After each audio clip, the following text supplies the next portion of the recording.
साध संग किस स्यो नहीं बैर, साध के संग ना बीगा पैर।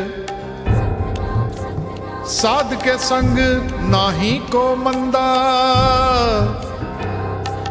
साध संग जाने परमानंदा।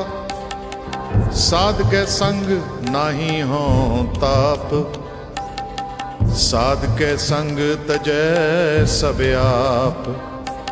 आपे जाने साध बढ़ाई, नानक साध प्रभु बन आई। मन साचा मुख साचा सोए, अवर न पेखे एक किस बिन कोय। मन साचा मुख साचा सोए, अवर न पेखे एक किस बिन कोय। नानक ए लक्षण ब्रह्म ज्ञानी होए, नानक ए लक्षण ब्रह्म ज्ञानी होए। आयो रे हरि नाम बीज लो, कलु आयो रे हरि नाम बीज लो।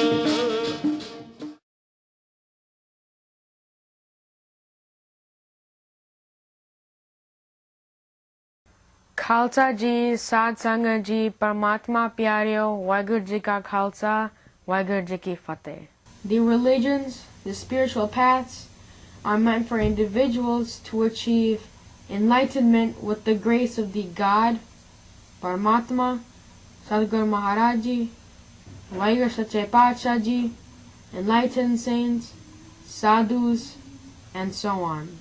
As ordinary people attempt to walk on a spiritual path, Kalyug, which is the equivalent of Satan in the Judeo-Christian Islamic religious traditions, spreads its tentacles over people in order to entangle them and then derails them from their journey. Forms of entanglement of Kalyug.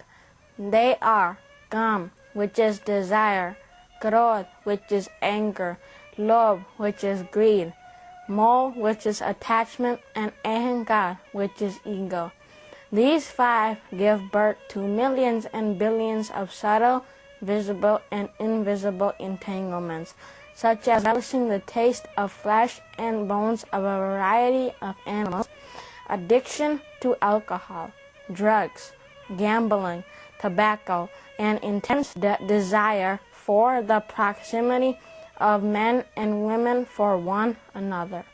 Even though humans have been eating non-vegetarian and vegetarian foods, a vast number of followers of magic Indic dharms such as Hindus, Jains, Buddhists, and Sikhs commit themselves to be lacto-vegetarian as an expression of their love for Bhagwan, Paramatma, Vaiguru, and the devotees' compassion for his creation.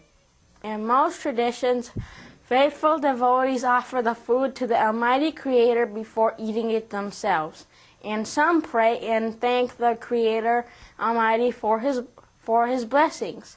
In view of their lacto-vegetarian maryada or protocol, they voluntarily refrain from eating any kind of meat, fish, fowl, and eggs. In a real sense, they do not partake impure food items which have been contaminated or even indirectly contain animal products or byproducts in apparent vegetarian food items. But do we all know that the food we offer to our beloved Lord and eat ourselves is pure vegetarian as per our desire? And do we all know if Kaljug has contaminated and unpurified the food that we offer, or not? Well, if the devotees pray with faith, love, and devotion, the Paramatma graces his blessed devotees with the truth sooner or later. The first visible and easiest challenge that faithful vegetarians face is to decide whether to consume a vegetarian or non-vegetarian item by choice.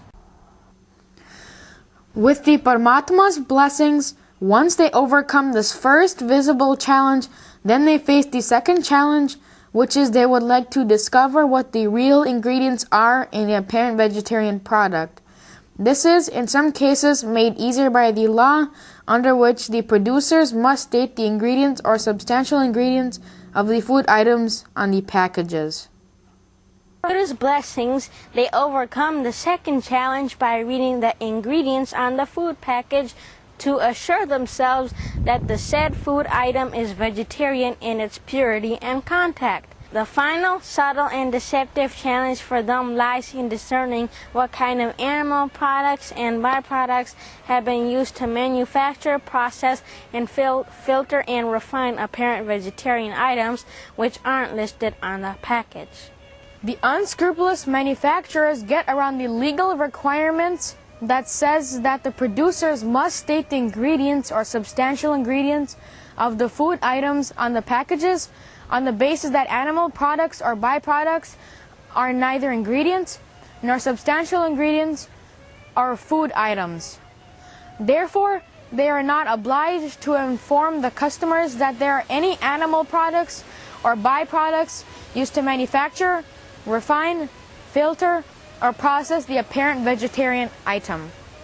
Here, one really needs to have Waheguru's blessing, otherwise one is doomed, spiritually speaking. And then they keep on doing achetpap, which is unconscious sins. From the beginning, we looked at the packages and tried to make sure the food items were pure vegetarian. Even though we attempted to make sure that all of these items that we used were pure vegetarian, we failed. One day, my dad went to an organic food store for grocery shopping. While shopping, he simply asked, knowing his erroneously own answer, "What is the difference between vegan and regular sugar?" The employee answered, "There is a difference in sugar processing. Most sugar is refined with bone char, except for vegan and some organic sugars." The employee also clarified, bone char is made from bones from dead cows. My dad was completely shocked and dumbfounded. When Dad came home, he told all four of us about the contamination and impurities in the sugar and other items that contain sugar. We felt disgusted and we instantly disposed the sugar and sugar products that were in the house. Isn't it a blessing that he asked the question knowing his own answer? For sure, for our family, it is a blessing of Shri Guru Nanak Dev Ji Maharaj. We are saved by Maharaj Ji from the sins of eating what we are not supposed to eat and didn't want to. We deeply thank Sadhguruji. With Maharaji's blessings, we did a comprehensive research on apparent vegetarian food products, and the results were extremely disturbing because we found most apparent vegetarian items contain hidden animal products or byproducts. With Maharaji's blessings, we felt that we should undertake a seva and inform other faithful devotees in similar situations about the impurities in the so-called vegetarian products. None of our efforts, including the production of this movie, would have succeeded without Sri Guru Nanak Dev Ji Maharaj's blessings. Here I would like to point out that as humble servants of Maharaji, we are merely doing the seva with the sole purpose of informing others about the truth we found out. Nothing more, nothing less. The rest is up to faithful devotees to pray for divine blessings so that they can seek His protection. This film is on sugar because of two reasons. To inform faithful vegetarians about the unknown fact that regular sugar is processed, filtered, and refined with the use of bone char. Bone char is made from the burnt bones of dead cow bones. Number two, Sugar is widely used in homes, places of worship, such as Buddhist, Hindu, Jain temples, and Sikh Gurudwaras, as an essential ingredient in many offerings.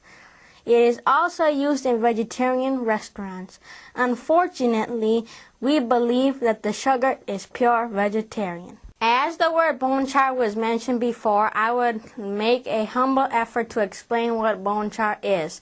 Bone char is a processor used to decolorize and extract all the non-sugar stuff, like syrup and some leftover molasses. Some companies call it natural charcoal and bone black.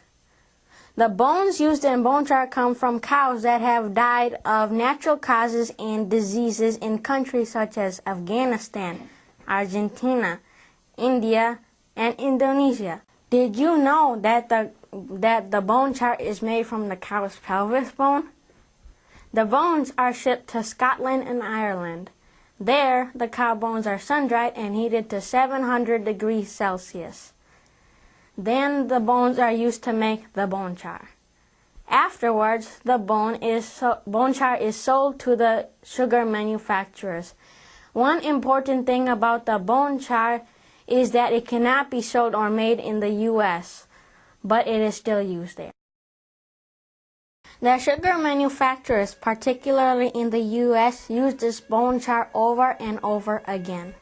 Another thing to remember is that Australia and New Zealand's sugar companies have completely phased out the use of bone char in the refining process. Instead, they use granulated carbon. To understand how the sugar is contaminated with bone char.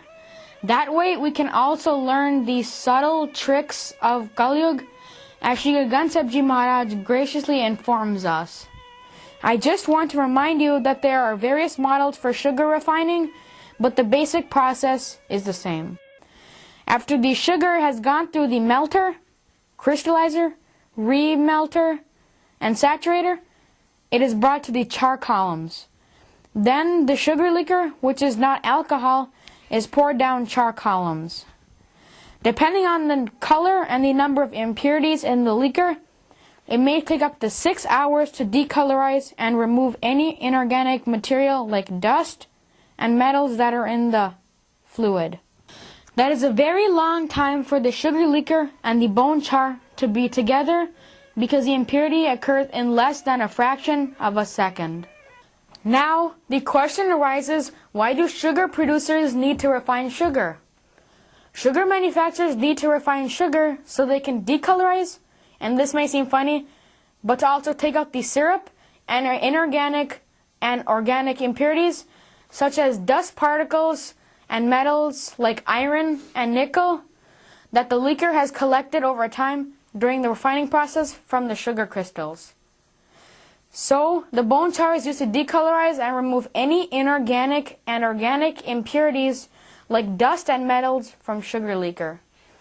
Can you believe that bone char is used over and over again? This is what happens to the bone char after the sugar liquor has passed through the bone char filter. The bone char is washed to clean the stuff that it adsorbed in something called the revifying bins, and then it's put back in the cistern for the sugar to be passed through. Finally, we need to understand the scientific distinction between adsorption and absorption. In adsorption, bone char will adhere to anything that is unlike itself, like metals, dust, etc. That is in the sugar liquor. As a consequence, the bone char keeps all the organic impurities, while the sugar liquor comes out without any impurities. However, in absorption, the bone char will be absorbed by the sugar liquor. From a hyper-technical perspective, they may be accurate in explaining the result of the interaction of sugar and bone char as adsorption. But for the spiritually conscious, faithful, devoted vegetarian, a mere contact is sufficient to contaminate the apparent vegetarian sugar into a non-vegetarian food item. In addition to sugar, we would also like to briefly inform the faithful vegetarians about other apparent vegetarian food items that contain hidden animal products and byproducts Therefore, they become impure and contaminated. For example, how about milk, which is a very common product for personal and religious consumption? We found out most milk sold in grocery stores contains an animal product known as vitamin D3. An ordinary person can mistake this for a vitamin supplement. Did you know that vitamin D3 is made from fish and lanolin? Lanolin is a paste made from sheep wool.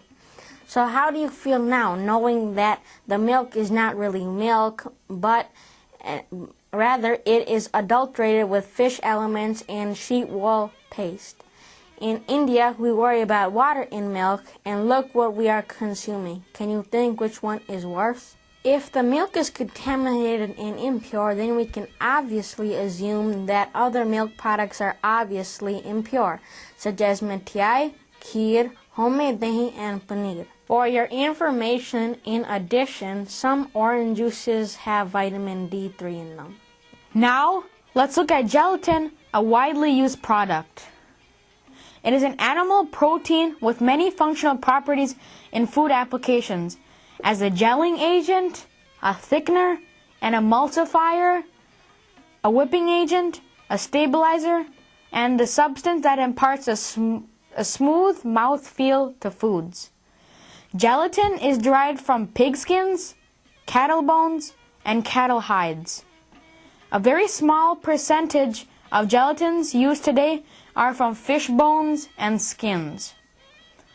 Gelatin is often used in cereal, Skittles, Starburst, bubblegum, gummy bears, marshmallows, and Jell-O.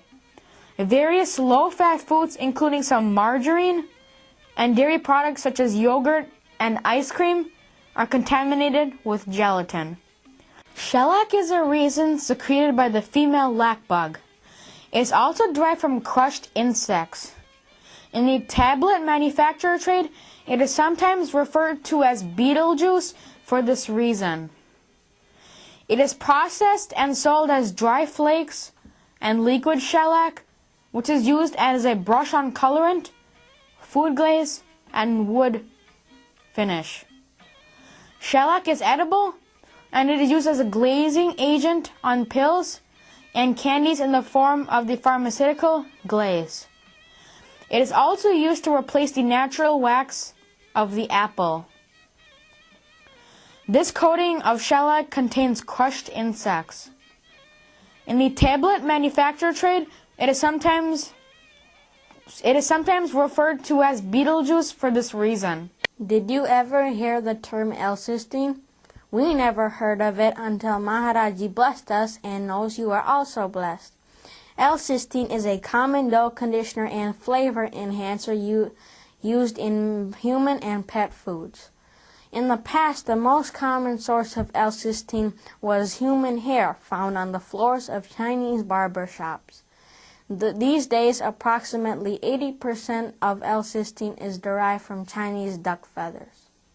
To add further complications to impurities in our food, I humbly request you to pay a little extra attention because two additives I'm going to mention are very difficult to follow. These additives are monoglycerides and diglycerides. If pronouncing the terms are tough, we can imagine how much difficult it is to understand what it is. They are often found in bakery products, beverages, ice cream, chewing gum, whipped cream toppings, margarine, and confections. We eat many things that are red. Have you ever thought from where the redness in your food comes from?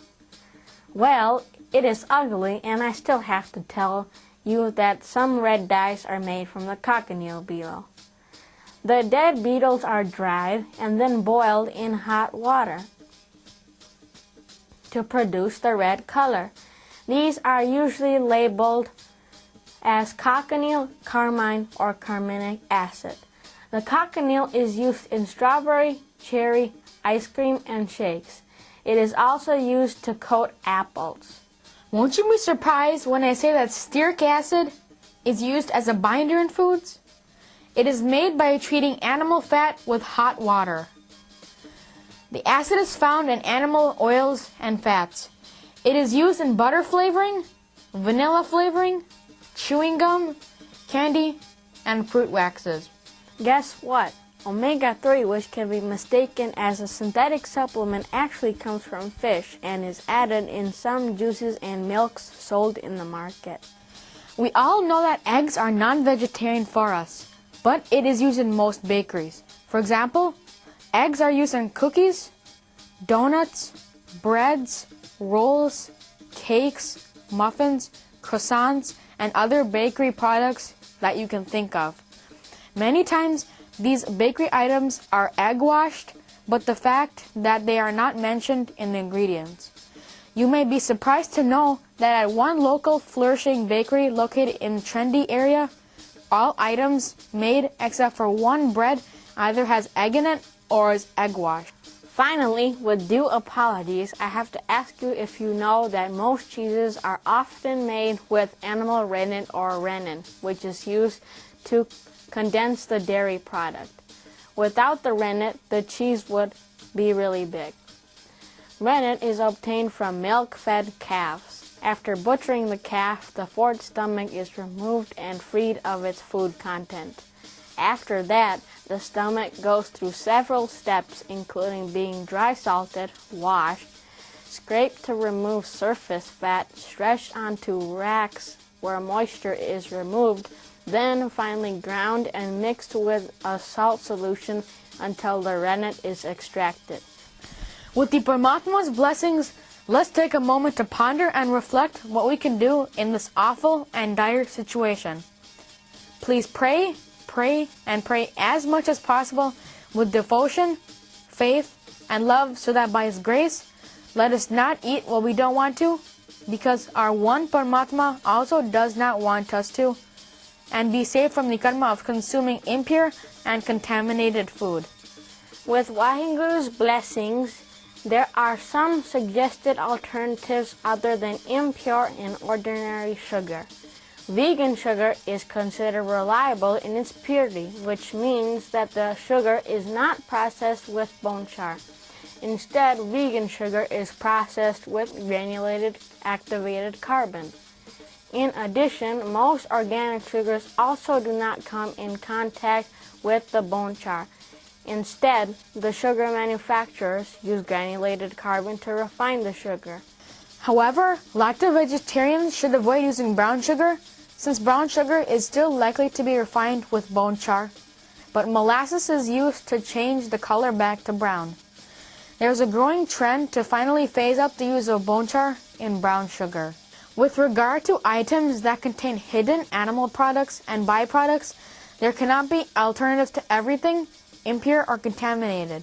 Still, there are a few things on the market that may be helpful to lacto-vegetarians, such as vegetable rennet and vegetable enzymes. From a religious perspective, if any faithful vegetarian has any slight doubt about any vegetarian food item, then it may be advisable to eliminate and phase out that food item from their food list forever. With Shri Guru Granth Sahib Ji Maharaj's blessings, we always attempt to do so, and we pray so that we are saved by Maharaj Ji, because this is the era of Kal Yug, and only Maharaj Ji can save all of us with His name.